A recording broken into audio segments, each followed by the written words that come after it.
Hey, have you ever noticed that, like, when you drop out of sight, well, or stop using your phone, that everybody wants to know where you are? Where you at? What are you doing? But you can't sit there and tell them why anymore because they don't understand. Because they either do understand and act like you're nuts, or you're putting too much on stuff, or, you know, you know, yeah. So, I want to say thank you to Cynthia Burns and G Rock because, as TIs, when we're going through something and stuff like that, at least, fellow TIs know, you know, if we disappear and shit like that, hey, they're killing us. But if we disappear and stuff like that, and it's because of this crap, you guys know the crap that we go through.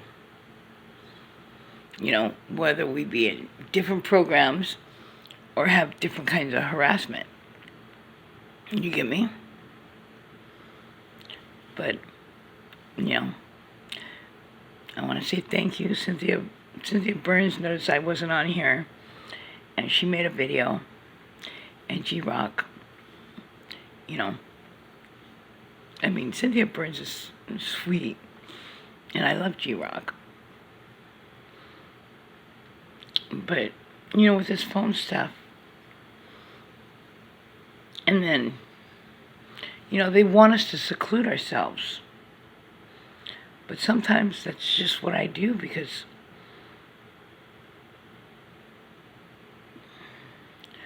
it gets to the point to where you get tired of looking people in the face and knowing they know or they're involved and they just pretend they're not. You get tired of having faith in people and then boom, they're involved. Everybody passing around your data. You're always freaking surrounded by people that are fucking talking about you. And you can hear this. And sometimes you can only hear little shit, but you can't really hear. And you wonder,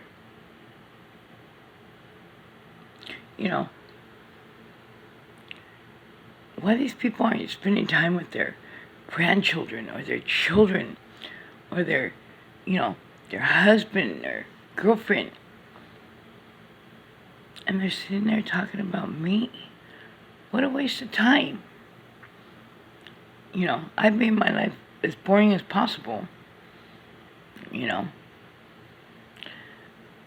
And here they got a family.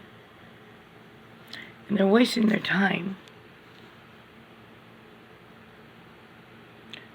talking about me and keeping track of me and what I'm doing and what I'm not doing and throwing psyops out there so that I'll react.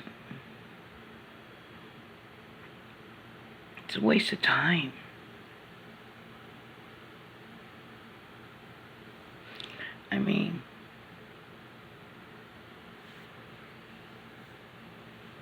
How much do these people get paid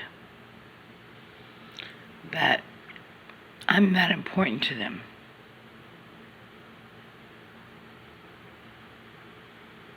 Because there is no amount of money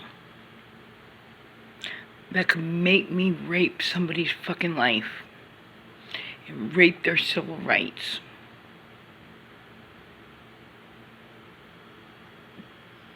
It's just morally wrong. And things don't sit right with me. You know, I'm one of those type that couldn't look in the mirror with myself if I did certain things. So I couldn't do certain things. But then everybody has their own moral compass. You know, what I can look in the mirror, what I can't look in the mirror. Wait, let me say this again. What I can't do, because I can't look in the mirror, you know, having done something, hey, you may be able to look in the mirror and do it. You get me? Then there's other things that you couldn't look in the mirror at yourself if you did. But I could. You know, your moral compass is no better than mine, and mine's no better than yours for different people. We have different beliefs, and do you get what I'm saying? But there's some things that people should just know are wrong. And people know they're wrong, the ones that are still human. But nobody will stand up. Seems like the only ones that are standing up are the ones that are targeted.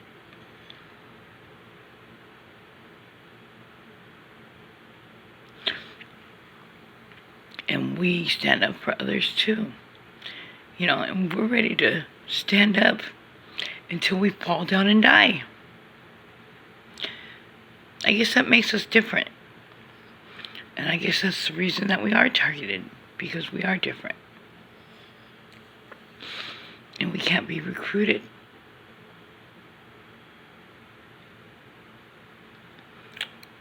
You know, I ain't perfect.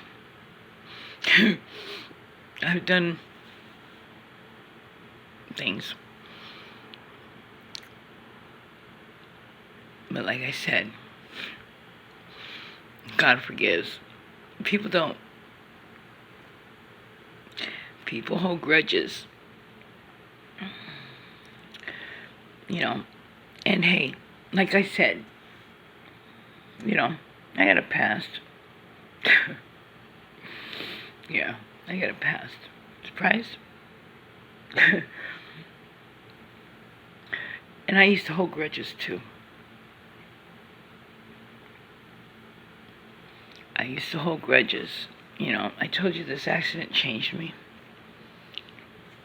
I would hold things deep inside. And I don't care if it had been years. If I had a chance, I would act. Because I was the type that the longer you waited, the better it was.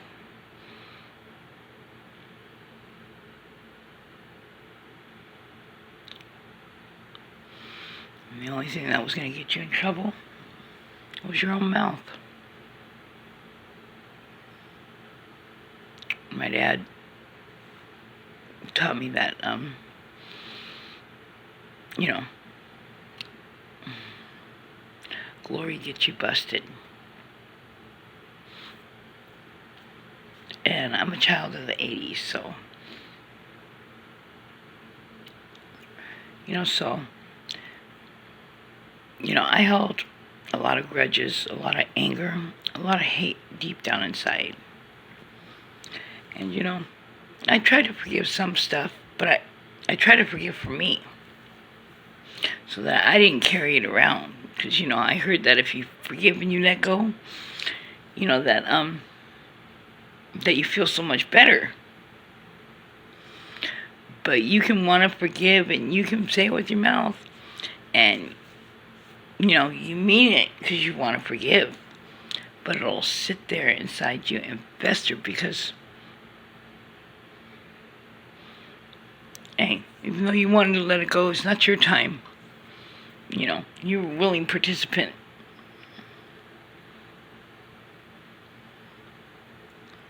But you know, when I started letting things go, I didn't even know I was letting them go. Because like I said, shit just sat there and festered. And, you know, certain things I forgave. But they were still there. They were still there. I don't know if I had them so long, I didn't know how to let them go, certain things. Because I always felt like there's certain things you don't forgive. You get me? And Angel, I love her.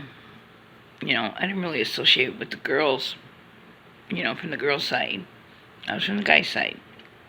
But I took an interest in her because just like I grew up on the homeboys' floors and stuff in their parents' house, especially Shorty, his parents, you know, they had a hand in raising me when I wasn't locked up. You know, I was, whether he or Pati were there, I was always welcome there. If I wasn't locked up, you know, I stayed at my dad's house a couple months and then bam, bam, bam, nobody there, I'd go through the window. Oh, you're home. You know, but, yeah, Angel, she grew up like that, but on the girl's side. And what was I saying? Yeah, you know, some of these people, part of my team, I'm so proud of who they've grown up to be. You get what I'm saying? And I always looked at her, you know, I taught her to drive and in my 65 Super Sport Impala when I was 15. You know, just got out from doing a year. You know, she's younger than me. But, yeah. I always looked at her ability to forgive. Like, no, you know, I can never. No, but you gotta let stuff go. You know what? I can't. There's certain things you don't forgive. You don't forgive. No, you gotta let stuff go. I said, no, you know, that's where I lack. That's my problem, you know.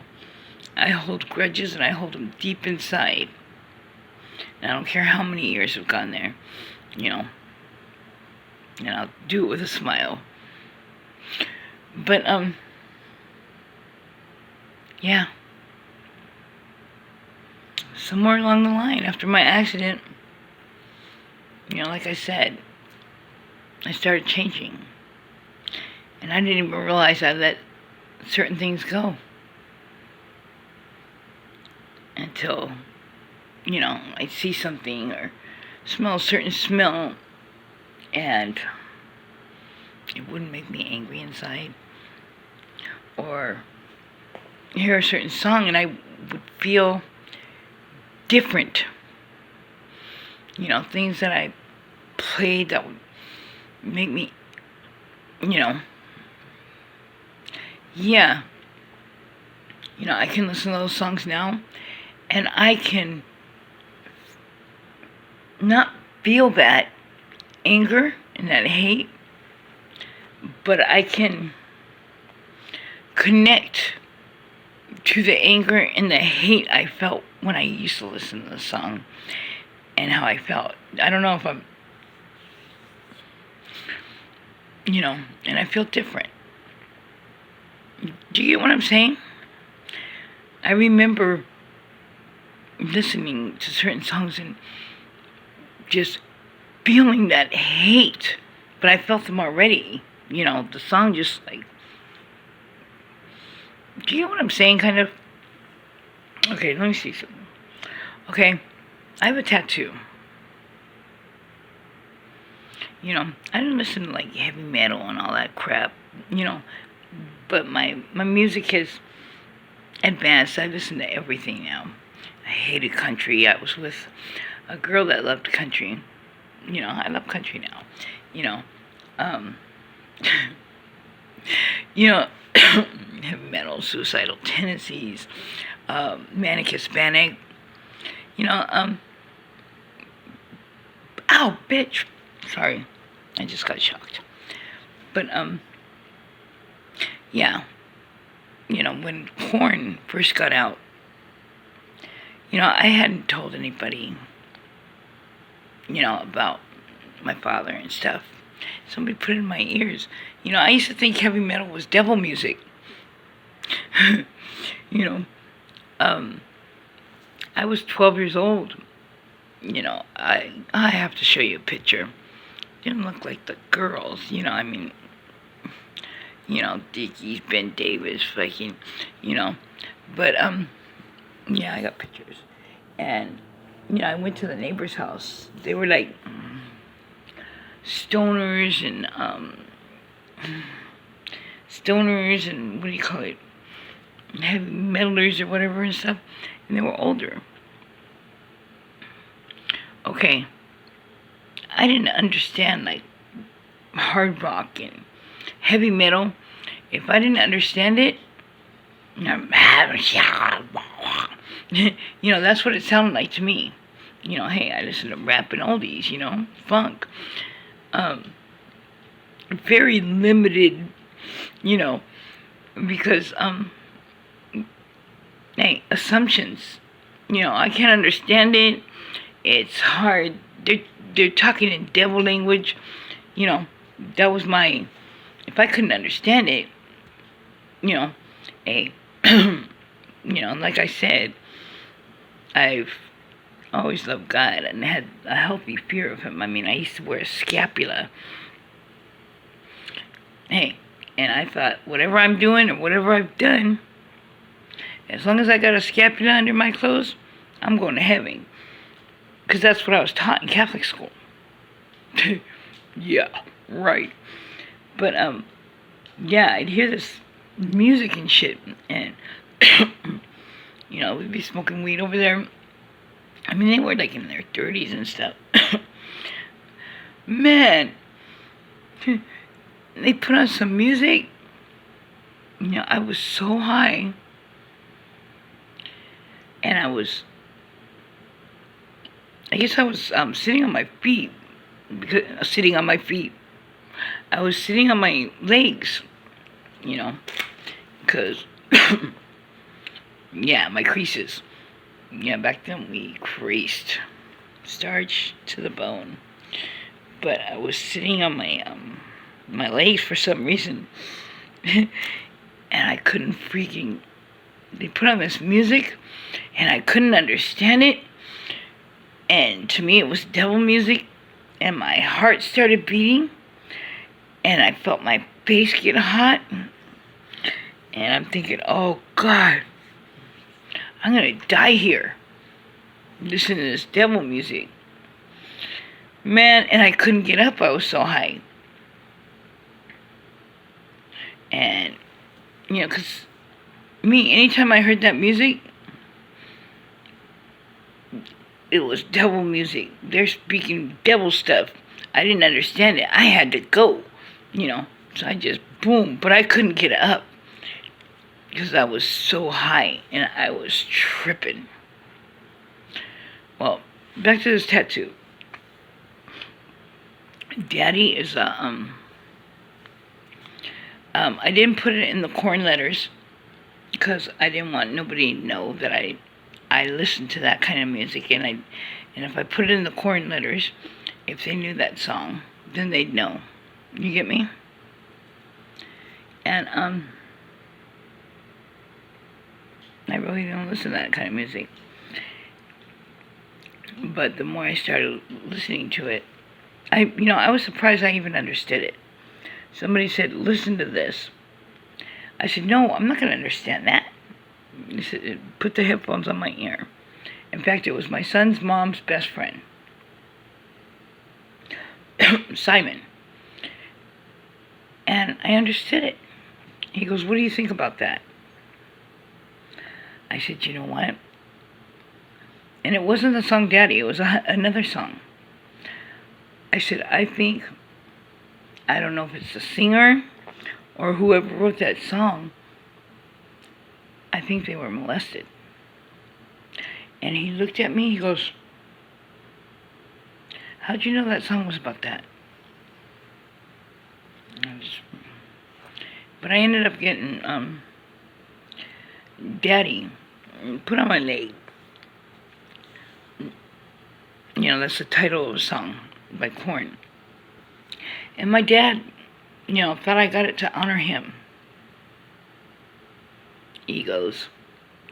And that was cool with me because I didn't want nobody to know that that was a song. And, you know, nobody knew because I kept the secret, you know, the secret since a kid. You know. And, you know, things that kids would expect normally. My dad would want oral for it. You know, stuff like showing up to court. School clothes. You know what? You have to fucking show up to court. You're a parent. Your child is under 18. You know. Shit like that. Normal kid shit. That's why I ended up out on the streets and freaking, you know, living in Shorty's sister's bedroom floor all the time. You know, they never asked me to pay rent. Mom, I was always welcome there. But I did pay rent. And I've been paying rent since I've been 13. You know.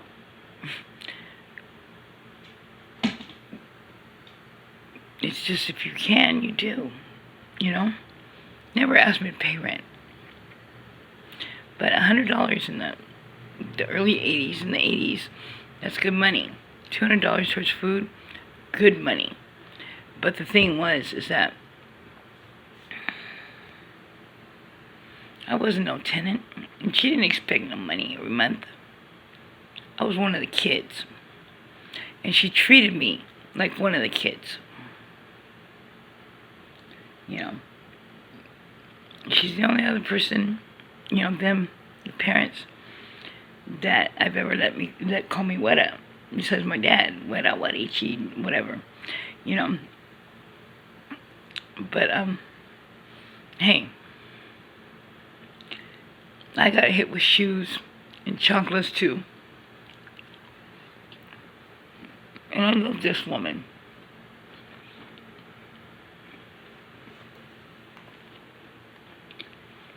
But flash forward years,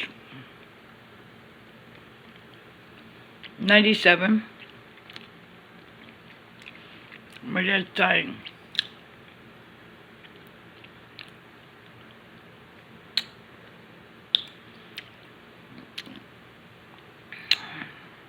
I finally played that song for him. I told him I didn't get this tattoo to honor you or for you. I got this tattoo because of you. And I played him the song.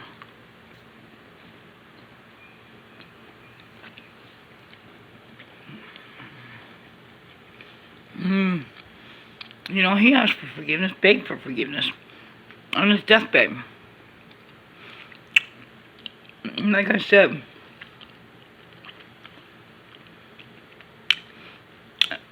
that's one of the things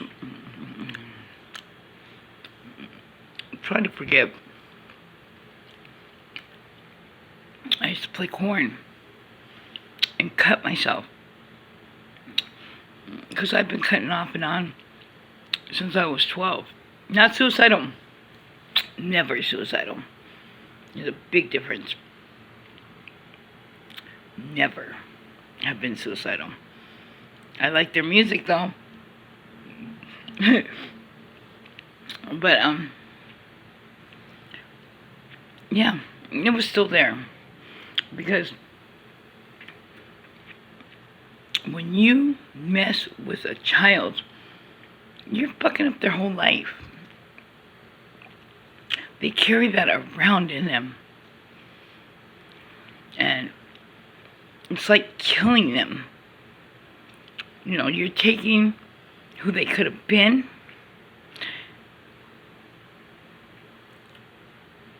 and you're just vandalizing everything before they become who they're supposed to be. And it has an imprint on every motherfucking thing. And you can't just let that go. Do you get me? It's like debilitating. Everywhere you go, everything you do, you're affected by it. And it might sound weird to somebody who's never, been fucked with as a kid. But parents, you're supposed to be able to trust your parents. Parents who abuse that trust, they're fucked up in the head.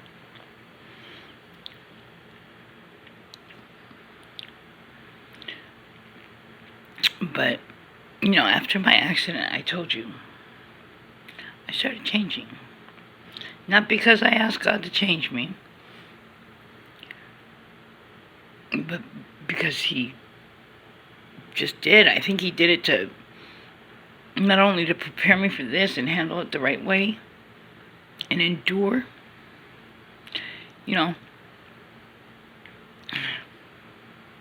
it's like, packing what you need before a journey. But I think He also did it to, and I'm just, because I'm not God, but I would imagine He did it for me to be more pleasing to Him. You get what I'm saying? I didn't ask to change. One thing, I've always loved myself. I had to learn to forgive myself. But I've always loved myself. It was harder to love this person, the person that I became, because the person I was would have seen this person as weak as fuck. What the hell's the matter with that, But hey, who knew crying was a release? I grew up getting in fights and, cutting, which was like secret until the emos came out and shit. It wasn't really public, but I don't, and I'd look at girls like, the fuck? You know what I mean? I'd be with the guys and stuff, not be with them, but be with the guys and we talk shit. But, I figured, like, all these years and stuff, I'd cry for my kids in a second. I'd cry when I was on my period.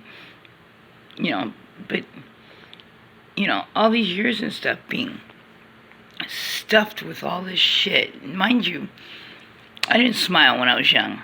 I didn't laugh or joke around. Now I'm a motherfucking, excuse my language, prankster, jokester, clown. Right now I don't have a whole lot of laughter, and I don't want to lose it again like I did last time. Because it helps me. But, yeah, I didn't smile, I didn't joke, And, raising kids, you gotta get downright goofy. You know what I mean? You gotta keep your sense of humor, especially when you're raising a son. And, I didn't start that motherhood crap that everybody talks about. I had a kid when I was, like, really young. But that shit didn't kick in until the 90s. I'm a slow starter. But, yeah. When that mother crap, the mother instinct and those mother feelings and stuff kicked in,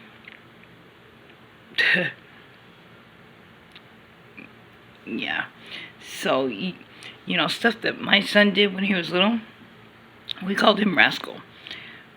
from the time he was like 1.5 years, 2 years old to after 13, before we moved to Lawndale. Yeah. He was something else. If it would, it's like, God just chose me. You know what I mean? Because if it would have been any other parent, man, any other mother, they probably would have been freaking beating that ass all the time. And I felt like this. It was a privilege. A little bit late on the get-go because, I had to do a little time. But, God gave me the privilege to raise a son, so I took that seriously. When he was little, you can't just, like now I feel things and it's written all over my face since the accident. It could come out of my mouth, no, but if you know me, you could see it all over my face. You know what I mean? But I have the ability to poker face it. Always look serious and stuff when you want to fucking laugh. And, when you got a boy, you have to poker face it. And you have to let them fall sometimes when they won't listen. You can't do like you do with the girls, and catch them all the time. You get what I'm saying? I mean, my son, he kept on, I watched him, and there was a bed frame up against, this other apartment and shit. That's before we started moving into houses. But, chingada. And I'd always be on him. Hey, da-da-da-da-da. About the bed frame. So I went down there and I showed him how heavy it was. And he still went back to that bed frame. After that many times. And he understood.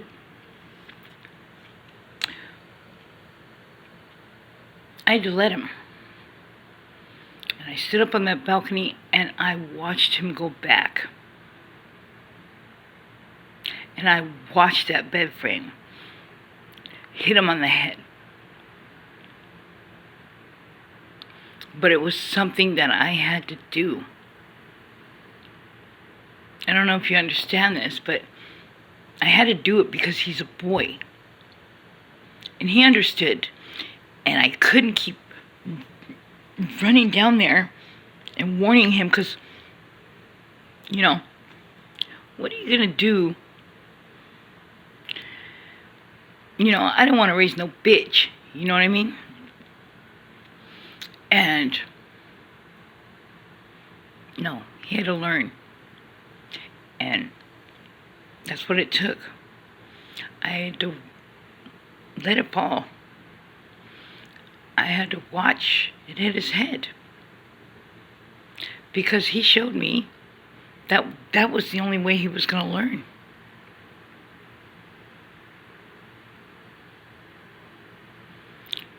Hey, he was writing on fucking walls with crayon. His name. He wasn't even in preschool. I taught my kids, their ABCs and all that stuff that, parents expect the schools to, a lot of parents expect the schools to teach. Colors, with M&Ms, different color. Oh, they get the color right. They get the, shit like that. But, yeah, so he was young, writing on a freaking wall. He wrote Rascal on the wall.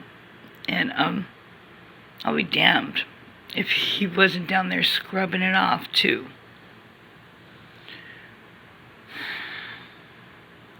You learn to get a sense of humor.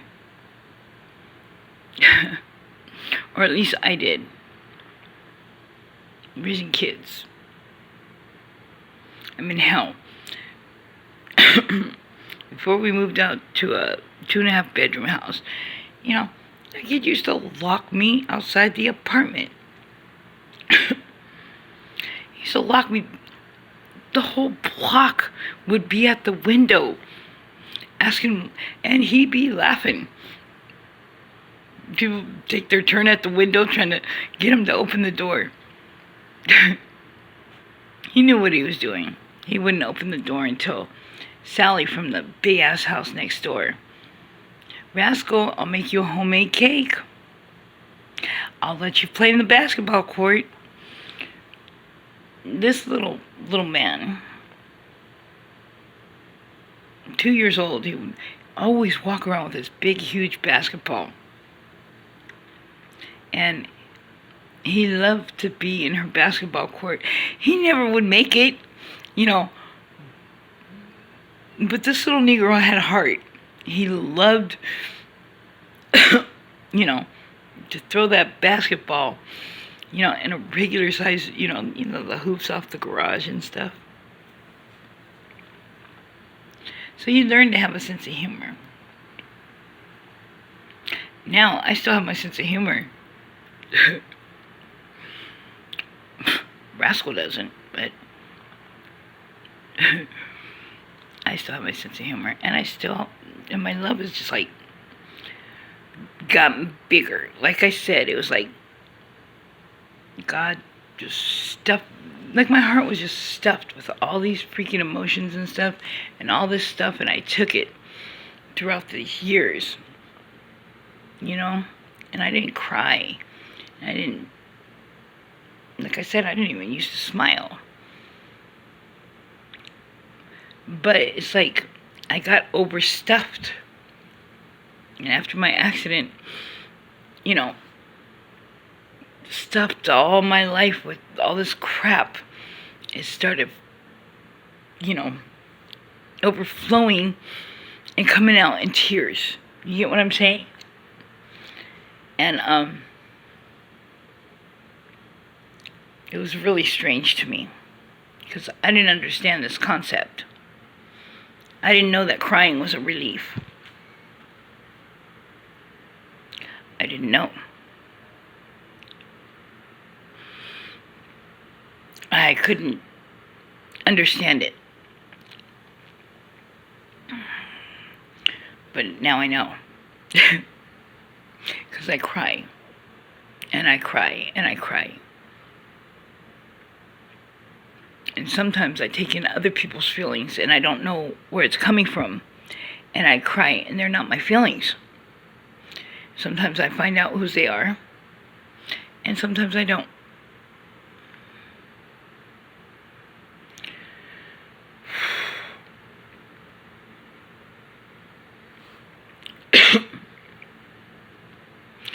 And you know that I don't never get on here and know exactly what I'm talking about.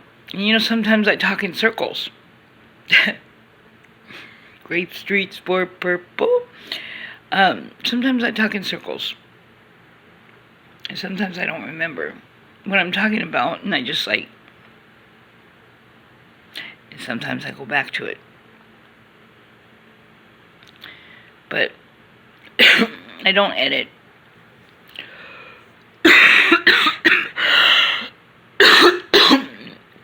I don't have COVID.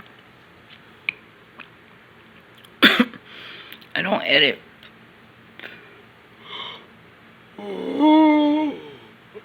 Sometimes I don't know.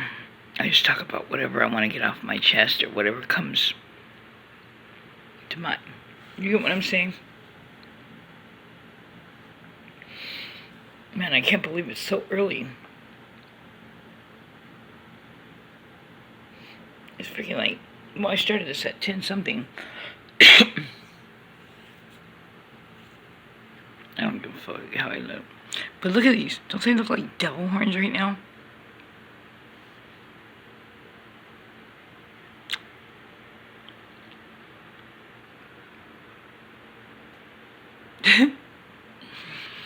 Whatever. But peace, love, and laughter. I need some laughter bad. I need some laughter. I'm in fear of losing my laughter like I lost it last time. Because when I lose it, everything's so hard. because usually I find humor in everything, even the most serious things, because it's, no matter what you're going through, if you can laugh about things no matter how serious they are, I don't know.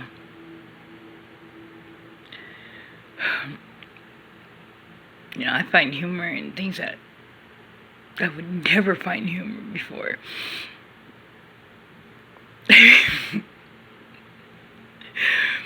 Hey, I gotta have a poking dead people. Do you ever just like poke them? I know it might sound weird. Hey, okay. Never been to like a white wake or something, but, black, Mexican, and that's one Native American. And I will take a selfie with you. I will not only take pictures, which is allowed, and, the Mexican culture, I don't know about the white culture, they don't get, well, anyways, you know what, if you're not going to object, I'll give you a few minutes to object and stuff, but if you have a sense of humor, I will tell you, hey, if you don't want me to take a selfie with you, send me a sign or say something.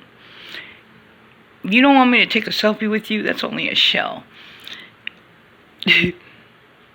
Hey, you better let me know right now, because I will take a selfie with you if you're dead. And, my funeral is paid for. My full-blooded brother was kind enough. I asked him, and he said, yeah. And I will get my blue coffin and be buried with my chucks. I know it's only a shell. I know it's only a shell. But still, it symbolizes something. My team will make sure I'm dressed. Right?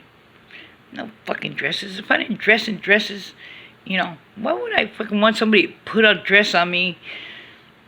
You get me? When I'm dead. Hey. That's how they remember me. And how I felt at home, inside myself, and dealt with things. But what I'm saying is, I already put it out there. Now when I die, you know what? Feel free to take selfies with me. It might sound strange. That's only my shell. You get me? I don't want nobody to be scared to freaking, even if I don't look like myself in the coffin. Hey, pictures up, stand in line, take selfies with me, my dead buddy, I don't care, jump in the coffin with me, I don't give a fuck. I'm dead, I'm where I wanted to, where I want to be, where there's no pain and no tears. Why would I object? Respect? It's a shell. They know how much I love them. What the fuck? Have a good time. Laugh. Listen to music. Tell stupid stories about me. Now you can speak of things that we couldn't speak of before. If you want. Oh, maybe not. But, yeah. Talk shit about me. Fucking clown on me. I've done some pretty stupid things in my life. And nobody said a damn thing. I think I told you guys that, I didn't check on my kid or nothing because I had her when I was young. That first thing I do when I get out as a kid is I jump in my Impala. I had, well, my first car, no, that's my third car, and I was 15. I had got out for doing a year, and first thing I'd always do was just jump in my car and turn on the music and, you know, not check on my kid or spend time with her. And, you know, I thought I was, you know, so, you know, I'm driving and shit like this, and you know, I got my long ass hair and my M's in my hair. M's are like, you know, they stand up. And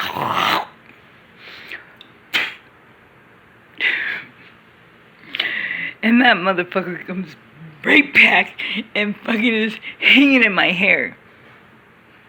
And nobody laughed. What the fuck? Nobody said shit. Nobody said a damn thing. If I would have had laughter back then, if that would have happened in front of me, you know, and they had laughter. If that would have happened in front of me, I would have laughed my ass off. No matter who the person was. I wouldn't even care if it was our leader. You know what I mean? I would have laughed my ass off. But I didn't have laughter. But you know what? I don't know why I've gotten to say these things, but maybe it's because I don't have nobody to say them to or nobody to talk to. You know what I mean? I lost my Facebook. I lost my contacts. I lost my contact. You see it anywhere? I'm just kidding. But, yeah, I gotta find numbers again. You know. Good night. See, I was able to talk, and I feel a little bit better. And I got a smile. So thank you.